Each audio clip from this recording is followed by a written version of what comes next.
Hey, what's going on, guys? Listen, man, wanted to make a very quick video about giving it over to God, giving things over to God, whether it's our problems, issues, situations, circumstances, whatever it might be. How do we give it over to God? How do we give something away to God? I was asked this question through a video that I made on YouTube, and I wanted to create a response video. I told that individual that I would create this video because many times I find myself saying it, and I have certainly heard other people say it within the Christian circles. Give it over to God. Hand it over to God. Let God take that over. But how do we actually do that? How do we give something to God? How do we give it over to God? And I wanted to share a few thoughts from my own personal experiences and my own personal life in terms of how do you actually give your problems over to God. So let me start with a story. I don't know how many years ago it was, but I remember when the Lord gave me the vision for iAMthepossible. And over time, it developed into wanting to make iAMthepossible a brand, something that could be utilized for business purposes, ministry purposes. All in all, I wanted to own the trademark iAMthepossible. And I felt that God was calling me to own it and to make it official in the world and make it official in my own personal life. And so I don't know if you've ever tried to get a trademark for a business or a service that you provide, but it's not the easiest thing in the world. And it can be very complicated if you allow it to. And so I actually got with a business lawyer, and the lawyer told me that they would have to, charge me an extreme amount of money to push the trademark through. And then after sharing the trademark with them, this individual went on to tell me how there was other people in the world, because I'm not going to go too deep into the trademark process, but basically, if your trademark sounds too much like someone else's, then it could create a conflict and it could prevent you from getting approved for your trademark. So I was talking to this lawyer, and this lawyer was telling me basically that my trademark, iAMthepossible, it wouldn't go through. The chances were very low. And so they advised me not to push it through, to not submit the paperwork, to not submit the money for it, because the chances were I wasn't going to get approved for it. So I listened to this person and I considered what they were saying. After all, they're a lawyer. This is what they do. This is their profession, right? And I prayed about it, and I felt in my heart that God said, I've given you. In fact, I, to a very large degree, felt I heard the words in my heart spoken.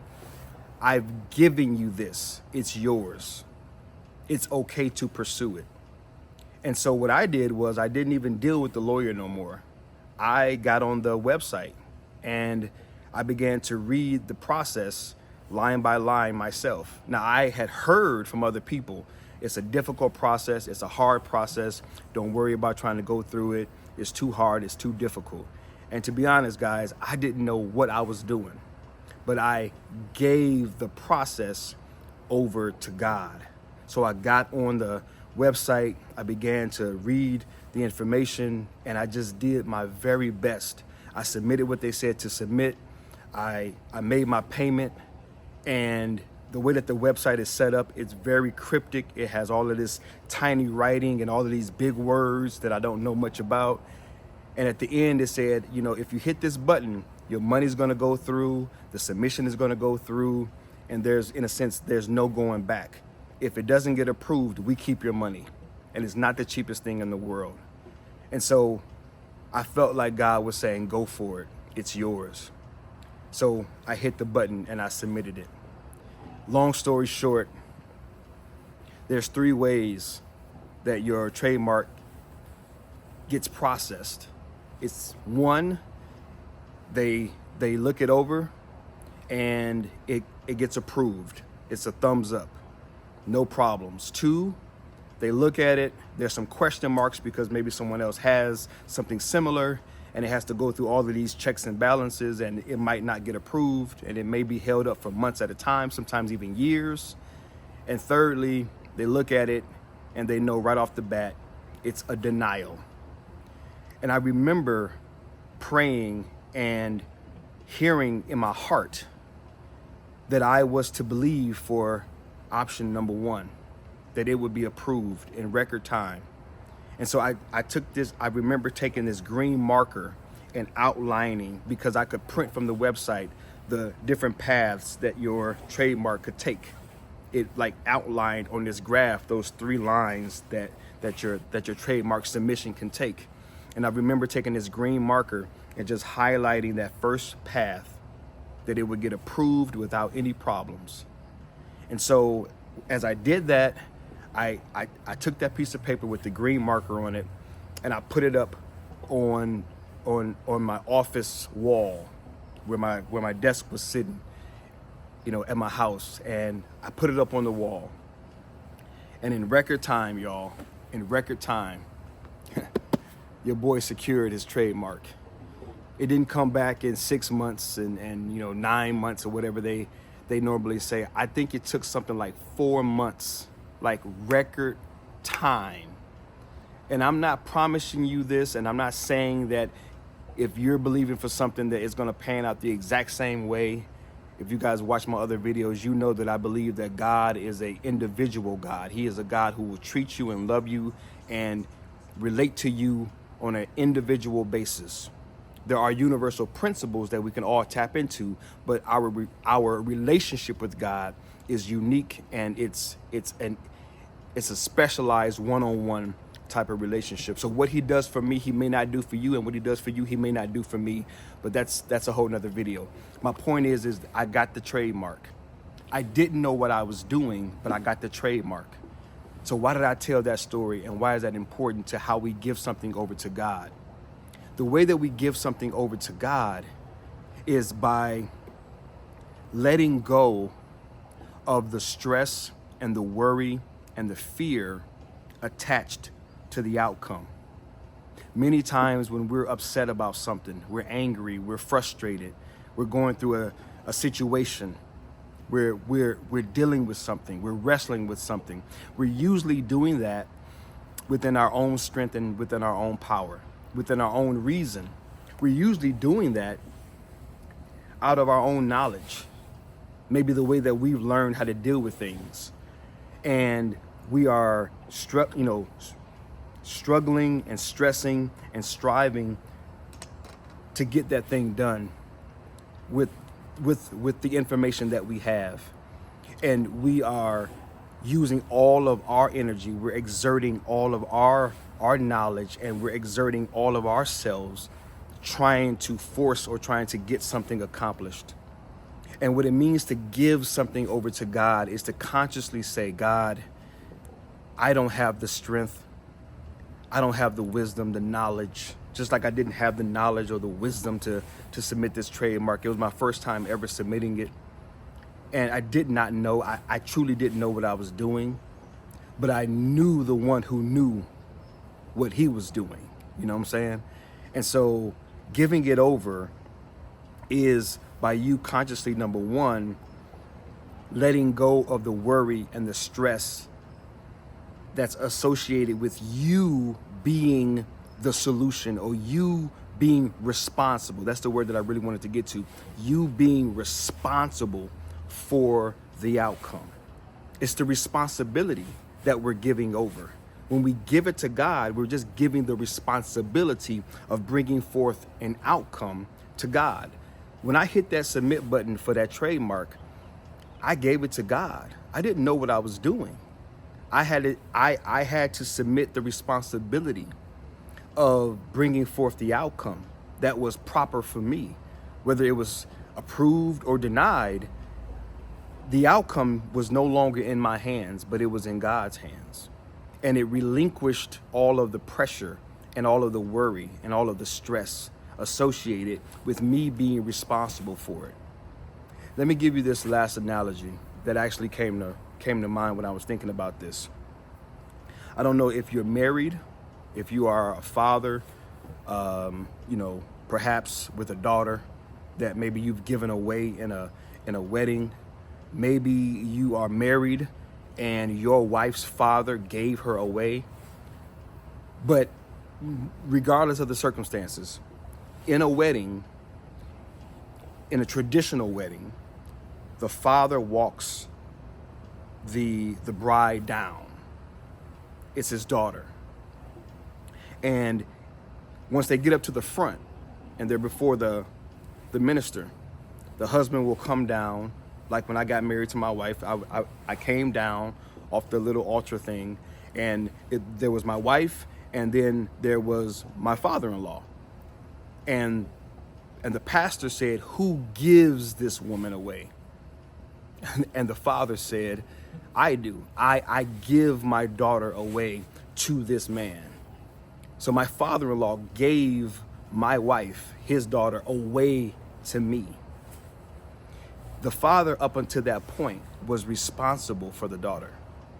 He was the breadwinner. He was the one that was responsible for putting clothes on her back, food on the table, a roof over her head. But when he gave her away, he was acknowledging that there is a transition, a transaction, so to speak. I'm shifting my position. I'm no longer responsible for providing for my daughter in that way. I'm giving my daughter away, handing my daughter over to the care of this man, of her husband. And now it is the husband's responsibility to put the roof over their head and and to provide. You see, when we give something away, when we give it over to God, we are saying to ourselves, we are no longer responsible for the taking care of said thing.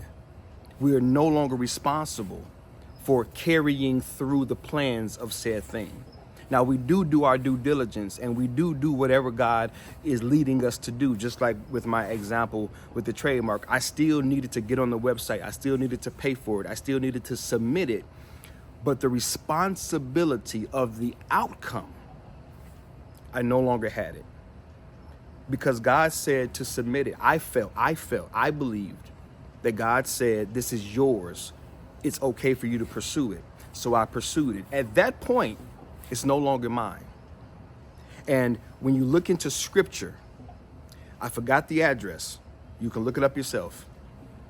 But there's a passage where Jesus is saying, "Come to me, all of you who are weary and burdened and exhausted and you're tired." And it was in the context of this religious weight and pressure and this, rigid lifestyle. You're trying to carry the weight and the baggage of keeping up with these religious rules. He says, "All of you who are weary and tired, come to me. I will give you rest. I will teach you how to rest."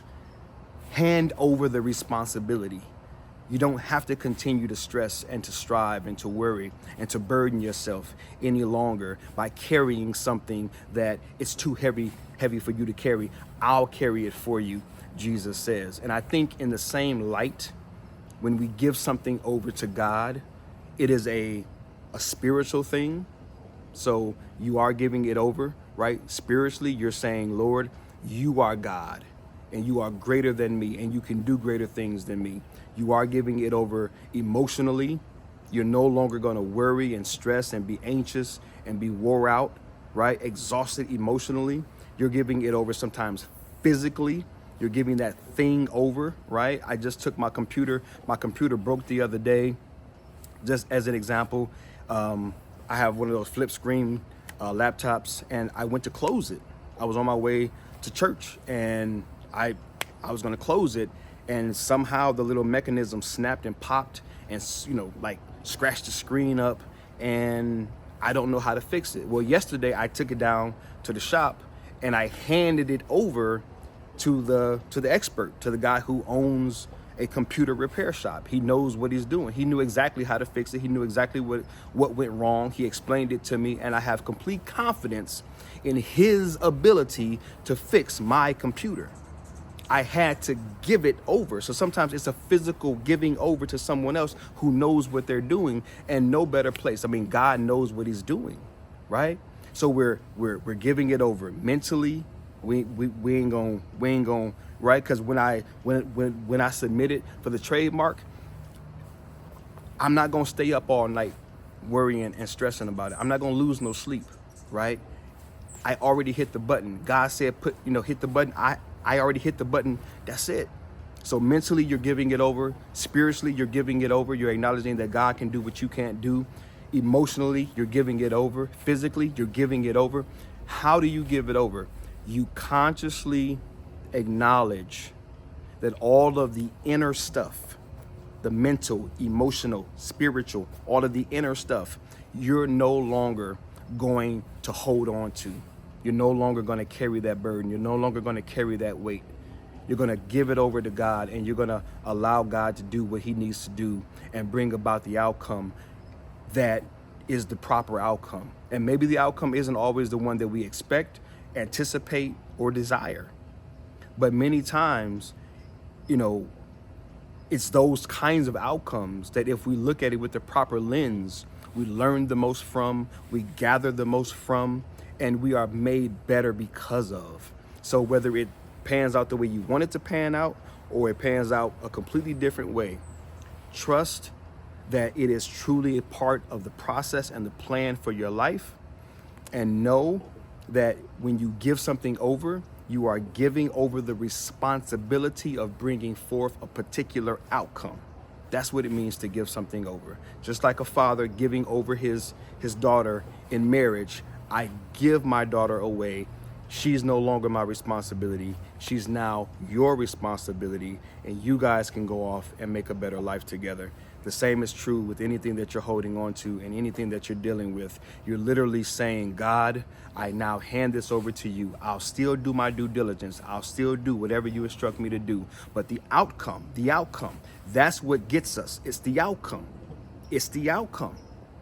The fear of it not going the way we want it to go, the fear of it not panning out the way that we want it to pan out, the fear of things not happening in the way that we think they should with our limited information, with our limited knowledge and wisdom. We sometimes have the nerve to think that we know how things should pan out. And after 46 years of living, what I've come to know is that I don't know as much as I think I know. But God does. And the more I can just allow God to be responsible for the outcomes in my life, the happier man I am, the more regulated I am emotionally, and just the greater quality of life I've been able to experience. So I hope and pray that everything that I've shared made sense. I hope and pray that the person that asked the question definitely sees this video, and that you've been built up, you've been edified, you've been informed, you've been awakened, you've been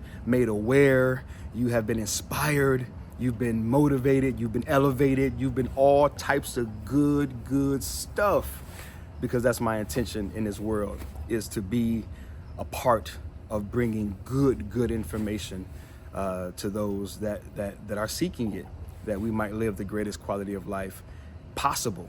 Because that's what God came, and that's what Jesus came and lived and died and lives again for, so that we can be, that's right, so that we can be our possible. You are the possible. I am the possible. We are the possible. I love you guys. I'm praying for you guys. I'm believing in you guys. Until next time, this is Terrell C.W. Lynch, Mr. What guys, all love. Till next time.